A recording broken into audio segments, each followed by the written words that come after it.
Hi friend, welcome to our channel RK legal analysis. आज हम बात करने वाले हैं एक बहुत ही महत्वपूर्ण टॉपिक पे। तो वीडियो में पूरा लास्ट तक बने रहिएगा। अगर आपको सही में ज्ञान चाहिए, नहीं चाहिए तो कोई बात नहीं। अगर आप सही में पढ़ना चाहते हैं इंडियन एविडेंस एक्ट को, भारतीय साक्ष्य अधिनियम को, तो वीडियो थोड़ी बड़ी हो सकती है, तो वीडियो को पूरा लास्ट तक रहिएगा। आज हम बात करने वाले हैं सेक्शन 8 जो आपका इंडियन एविडेंस एक्ट का था। जो एविडेंस लॉ का जो सेक्शन था 8, अब यही सेक्शन आपका 6 में कर दिया गया है। भारतीय साक्ष्य अधिनियम जो बीएसए में है, सेक्शन 6 में। सेक्शन 6 किस चीज की बात करता है? मोटिव, प्रिपरेशन, कंडक्ट, तीनों को क्लैरिटी वाइज आपको एग्जांपल के सहित आपको बताएंगे। वीडियो पसंद आए तो लाइक और सब्सक्राइब करिएगा। साथ में बताएंगे कब प्रिपरेशन इंपॉर्टेंट होता है, कब कंडक्ट आपका रिलेवेंट होता है। और चैनल वीडियो पसंद आए तो चैनल को सब्सक्राइब जरूर करिएगा। चलिए वीडियो को शुरू करते हैं। तो जो सेक्शन 8 में 3 वर्ड दिए हुए हैं, बाकी आप पढ़िए, मैं एक बैरक ले लेता हूं। ये वीडियो अगर आप लीगल प्रोफेशन में है तब भी आपके लिए इंपॉर्टेंट है, अगर नहीं भी लीगल प्रोफेशन में है तब भी ये नॉलेज आपके लिए बहुत जरूरी है। तो वीडियो को जरूर देखिएगा। चलिए, अगर आपके पास आप स्टूडेंट है, लीगल प्रोफेशन में है, तो आपके पास कोई भी एक्ट हो भारतीय साक्ष्य अधिनियम की या इंडियन एविडेंस एक्ट की, तो सेक्शन ओपन कर लीजिए। Section number 8, section number 8 evidence में, और अगर आपकी बीएससी की हो तो सेक्शन नंबर 6।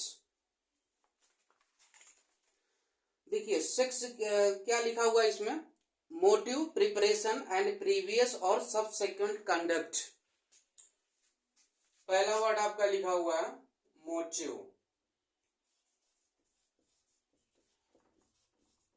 पहले मोटिव की बात कर लेते हैं। मोटिव क्या होता है? देखिए, आपको पता है मोटिव क्या होता है? एक वर्ड होता है इंटेंशन और दूसरा वर्ड होता है मोटिव। इन दोनों में बहुत ही की डिफरेंस है। बात समझ में आ रही है? मोटिव एक वर्ड होता है इंटेंशन, इसमें इंटेंशन की बात नहीं कही जा रही है, इसमें केवल मोटिव की बात कही जा रही है। मैं आपको बताने के लिए क्लियर कर रहा हूं, क्योंकि लोग बहुत कंफ्यूज रहते हैं मोटिव और इंटेंशन में क्या डिफरेंस होता है। देखिए, मोटिव, इंटेंशन क्या होता है?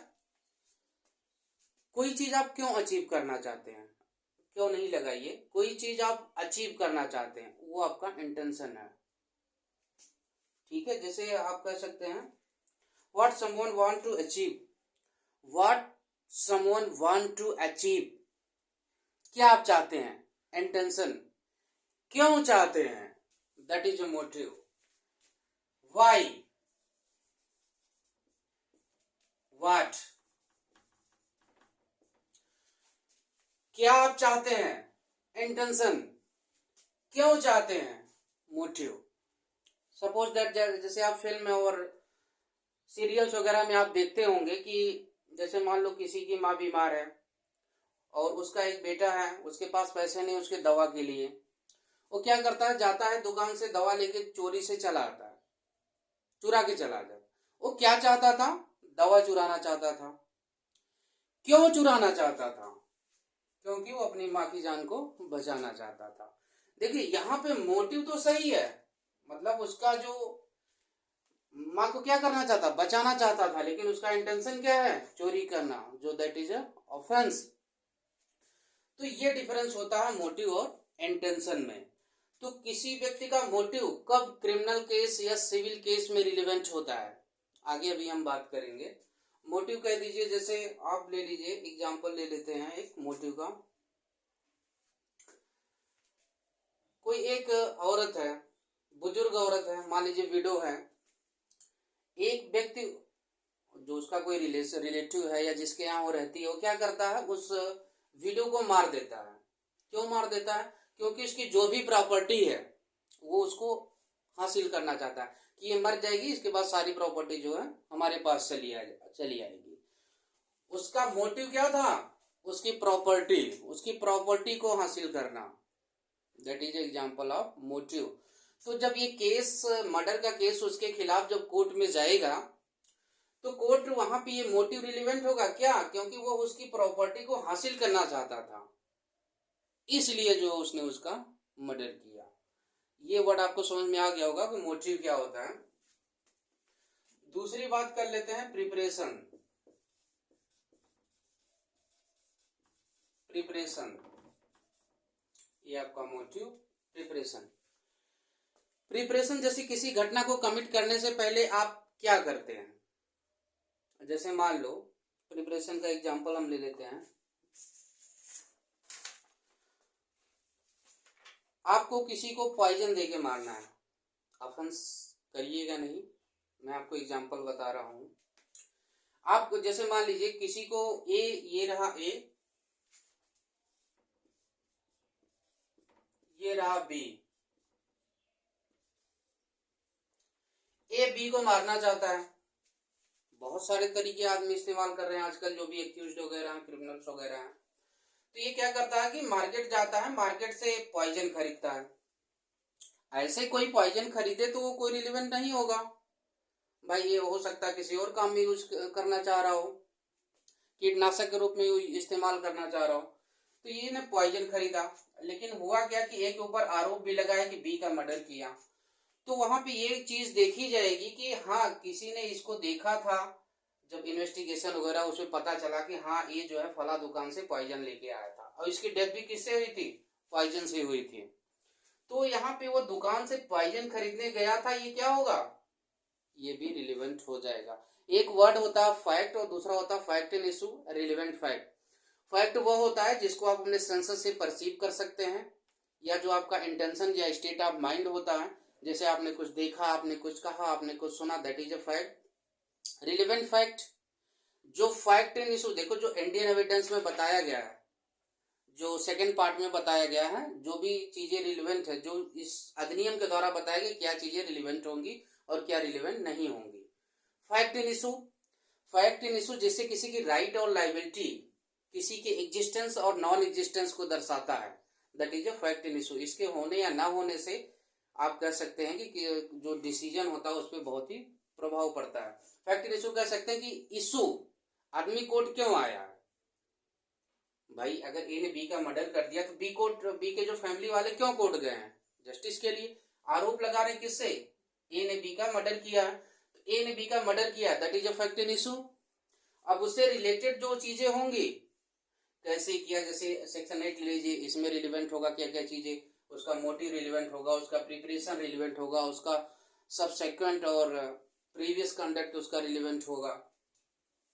ये प्रिपरेशन होगा। जैसे मान लीजिए ये ने अपने दोस्त से एक गन उधार ली, अब गन लाइसेंसी थी कि नहीं थी वो बात की बात है, तो उधार ली, अगर मान लो लाइसेंसी ही थी तो उधार किसी उसके दोस्त ने उसको दिया, तो ये वहां पे अगर वो दोस्त कल जाके बोलता कि हाँ इसने हमसे जो है गन मांगा था, तो क्या हो, मतलब वो ऑफेंस को कमिट करने से पहले वो प्रिपरेशन क्या होती है। जैसे मान लो किसी को, एक व्यक्ति है, ये एक व्यक्ति है, ये बी है, ये एक हाउस है बी का।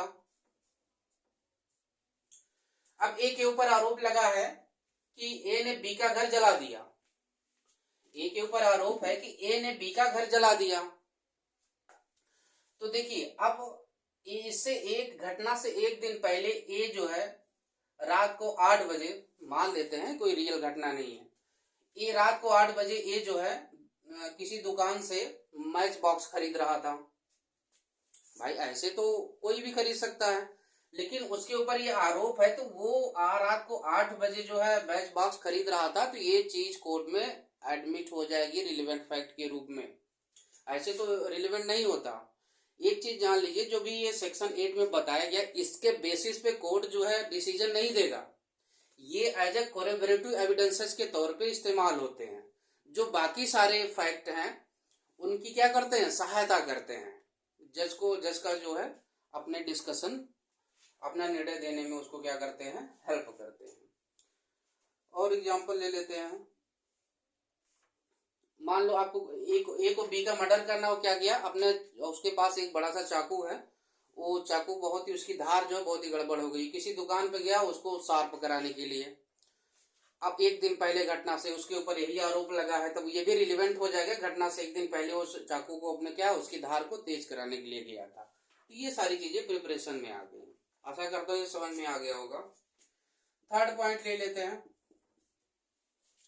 कंडक्ट। देखिए सेक्शन को आप पढ़ लीजिएगा, सेक्शन मैं पढ़ देता हूं आपके सामने एक बार। Any fact is relevant which shows or constitute a motive preparation for any fact and issue or relevant fact.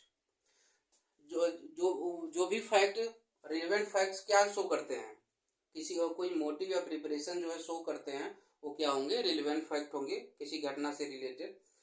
Second में क्या करता है, the conduct of any party, conduct अभी इसके बारे में बात करेंगे, और of agent to any party. देखिए कोई अगर केस होता है, क्रिमिनल केसेस में देखते हैं कि जो एक्यूज्ड होता है या जो विक्टिम की पार्टी होती है यही रिलेवेंट होते हैं। सिविल केसेस में ले लीजिए, जो मतलब डिफेंडेंट होता है, जो प्लेंटिफ होता है या उसका जो एजेंट होता है, यही मेन पार्टी हो सकते हैं और तीसरी कोई पार्टी नहीं होगी।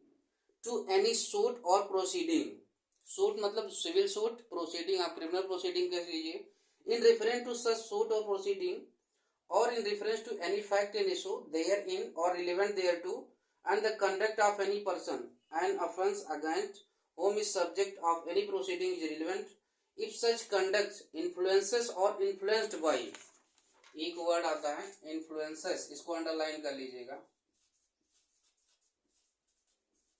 influences और influenced by,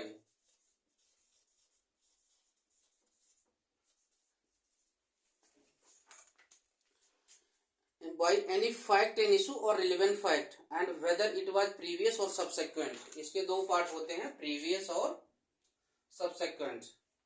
कंडक्ट, कंडक्ट पहले बात कर लेते हैं, कंडक्ट होता क्या है, इसके दो एक्सप्लेनेशन अभी बात कर लेंगे। कंडक्ट क्या होता है,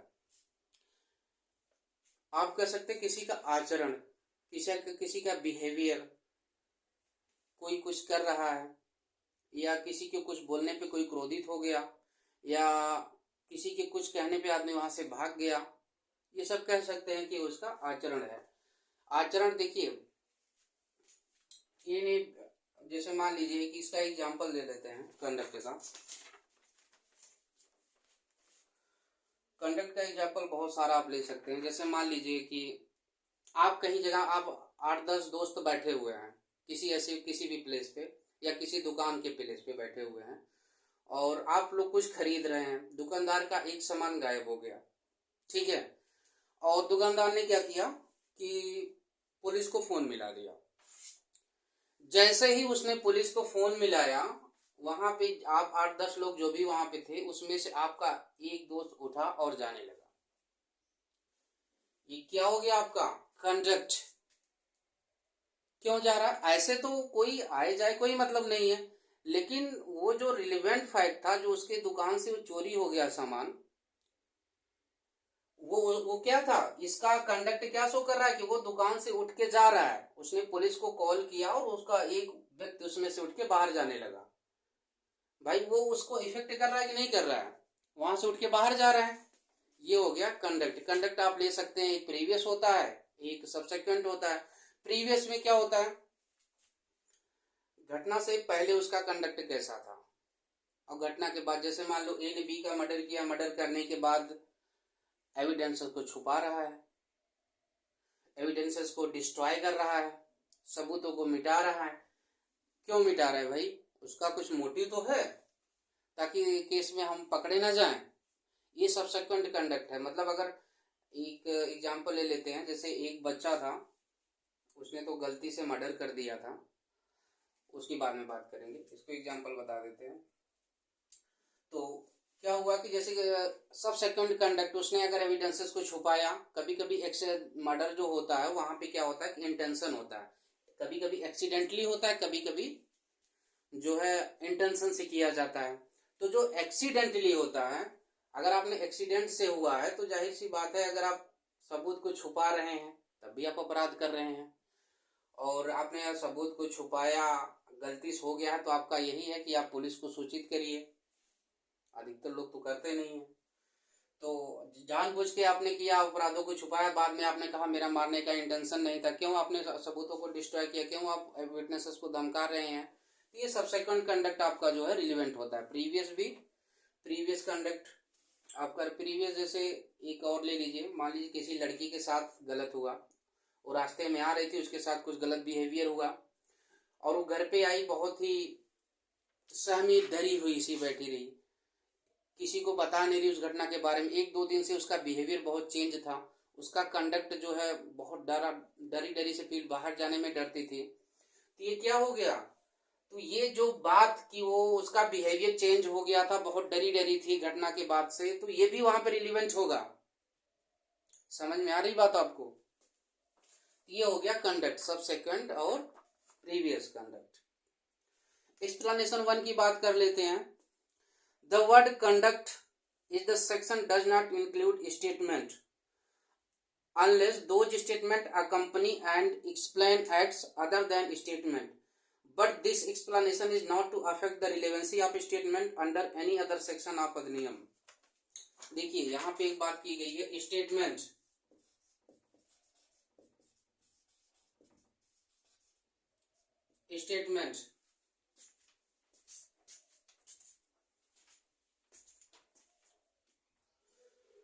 केवल इस एक्सप्लेनेशन जो 1 कह रहा है, केवल स्टेटमेंट कंडक्ट नहीं होता।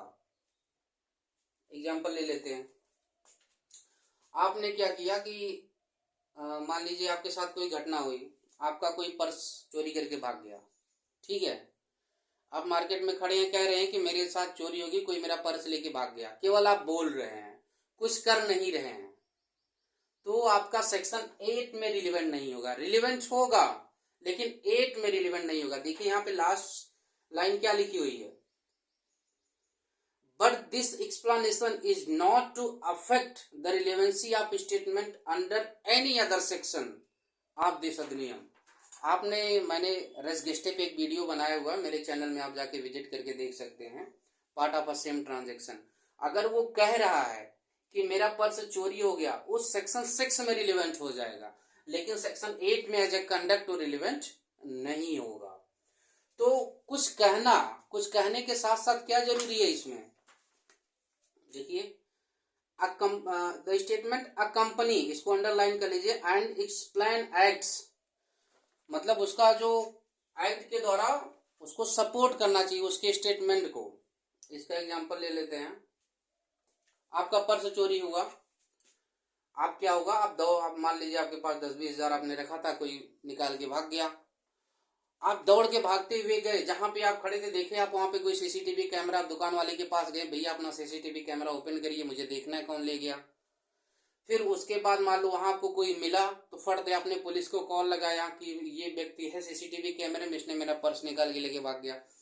तो आप स्टेटमेंट बोल रहे हैं, साथ में कंडक्ट भी कर रहे हैं, तो ये क्या हो जाएगा आपका, फिर ये जो है रिलेवेंट हो जाएगा। केवल कहते रहना, आपके साथ चोरी हुई, आप कहते रहे, आपने कुछ किया नहीं, तो वो इस सेक्शन में रिलेवेंट नहीं होगा, लेकिन सेक्शन 6 में रिलेवेंट हो जाएगा, part of a same transaction में।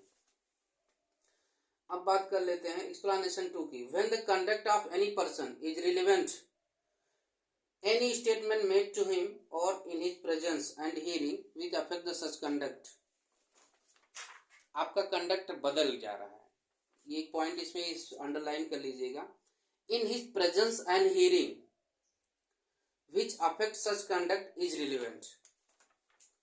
अभी जैसे मैंने चोरी वाला एग्जांपल लिया था कि आप सभी लोग वहां पे बैठे हुए हो, आपके प्रेजेंस में एक स्टेटमेंट दी गई कि मेरा ये सामान चोरी हो गया है और मैं पुलिस को कॉल कर रहा हूं, किसी के पास हो तो आप वापस कर दीजिए।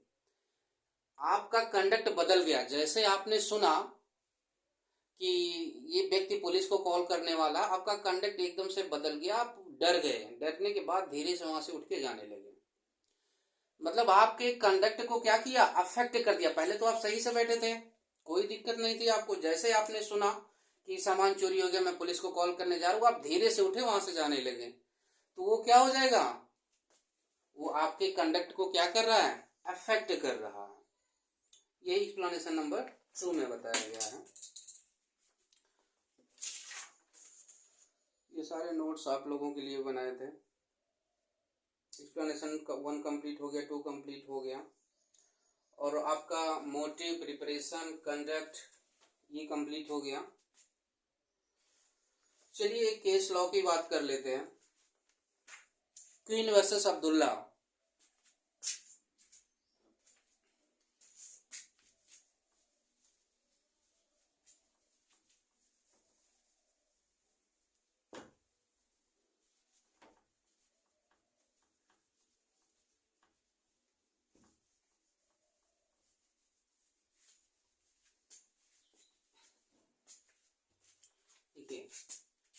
Queen,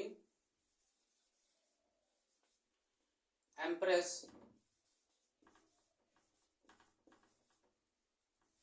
versus Abdullah.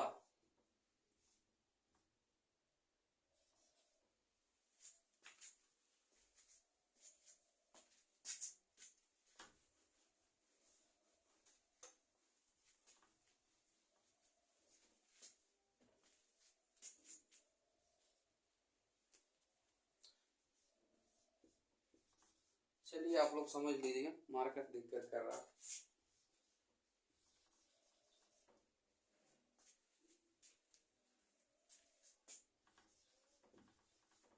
चलिए बता दे रहे हैं आपको। क्वीन वर्सेस अब्दुल्ला, नोट कर लीजिए केस को। 1885 का केस ला है, 1885।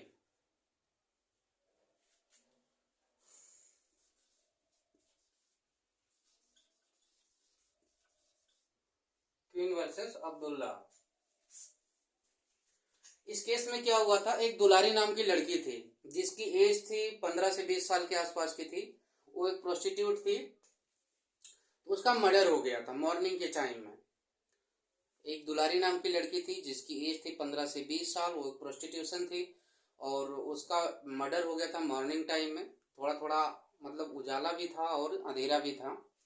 और उस कंडीशन में क्या हुआ कि उसके गले पे रेजर से, जिसने उसका मतलब मर्डर किया था, उसके बाएं हाथ में जो है उसको उसने पकड़ लिया था। जब उसने चाकू रेजर मारा तो वो छुड़ाते समय उसके अंगूठे में भी चोट लग गई थी।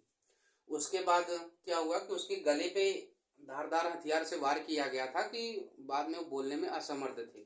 तो उसको क्या हो गया, पुलिस आई, उसको हॉस्पिटल ले गई। वहाँ पे डिप्टी मजिस्ट्रेट थे, डॉक्टर्स थे, पुलिस थी, उसकी माँ भी थी। तो जो भी मजिस्ट्रेट या जो भी डॉक्टर वगैरह थे, सब लोग जो है जब उसकी कंडीशन थोड़ी ठीक हुई तो जानना चाह रहे थे कि मर्डर किसने किया है। तो अलग अलग लोगों का नाम उन लोग सजेस्ट कर रहे थे। इस्माइल ने मर्डर किया है, अकबर खान ने किया है, मतलब कई तरीके के नाम, मतलब अलग अलग लोगों के वो ले रहे थे कि आप इशारा करो। तो चूंकि वो उसकी गर्दन जो है घूमने में दिक्कत हो रही थी, तो उसकी माँ ने कहा कि काम करो, आप हाथ से इशारा दे दो। अगर मतलब आप एक इशारे में बता दो, एफर्मेटिव साइन दे दो, अगर हाँ और नहीं है तो निगेटिव साइन दे दो क्वेश्चन आंसर में। तो बाद में सारे जब नाम लिए गए तो बाद में एक नाम लिया गया, क्या अब्दुल्ला था? उसका इशारा आया, हाँ मतलब। तो वहां पे क्वेश्चन ये उठा, इसमें क्यों रिलेवेंट है। बाद में प्रोसिक्यूशन ने कहा कि उसने जो इशारे में बताया है कि अब्दुल्ला था, इशारे में उसने नोडिंग जो की है कि अब्दुल्ला था वहां पे, मतलब उसने बोला नहीं था, इशारे में उन्होंने क्वेश्चन किया था। तो वो जो उसने इशारा किया था, क्या वो भी उसका एक कंडक्ट है? तो क्या ये सेक्शन 8 में रिलेवेंट है? क्वेश्चन यहाँ पे ए उठा था कोर्ट में कि ये भी रिलेवेंट होना चाहिए, उसने इशारे में बताया था। तो कोर्ट ने कहा कि उससे क्वेश्चन आंसरिंग की गई थी। मतलब एक अभी आपने देखा कि जैसे हमने बताया कि दुकान पे जब दुकान मालिक ने कहा कि मैं पुलिस को कॉल करने जा रहा हूँ, मेरे यहाँ चोरी हो गया है, ये क्या है, fact and issue, relevant fact है। उससे रिलेटेड क्या हुआ, दूसरे का कंडक्ट जो है वो अफेक्ट हो रहा है, वो दूसरा आदमी उठ के वहां से जा रहा है। तो यहाँ पे ऐसा कुछ था नहीं, क्योंकि उससे क्वेश्चन आंसर किया जा रहा है, ये था नहीं। जब क्वेश्चन आंसर किया जाता है तो जाहिर सी बात है कि आदमी कुछ और भी कह सकता है। तो इसलिए कोर्ट ने कहा कि ये सेक्शन 8 में रिलेवेंट नहीं है। लेकिन ये dying declaration section 32 of Indian evidence act, और जो आपका भारतीय साक्ष्य अधिनियम में सेक्शन 26 हो गया है, तो उसने कहा एज अ डाइंग डिक्लेरेशन एक कंसीडर किया जा सकता है। आपको पता है कि डाइंग डिक्लेरेशन भी एज अ मतलब उसको भी कोरोबरेटिव एविडेंसेस की जरूरत होती है। कोर्ट केवल उसी बेस पे अधिकतर जजमेंट नहीं दे देता है, बाकी अगर सारे एविडेंसेस उसको कोरोबरेट नहीं करे, उसका स्टेट ऑफ माइंड देखता है, किसके सामने डायरेक्ट डिक्लेरेशन दिया गया। अगर आपको वीडियो चाहिए तो हमको कमेंट में बताइएगा, इस पर भी एक वीडियो बना देंगे। तो ये भी बहुत रिलेवेंट होता है। तो कोर्ट ने कहा कि जो है ये as a dying declaration section 32 में रिलेवेंट हो सकता है, बट एज अ सेक्शन 8 में कंडक्ट के रूप में जो है ये रिलेवेंट नहीं होगा। देखिए अब चलने लगा क्वीन वर्सेस अब्दुल्ला।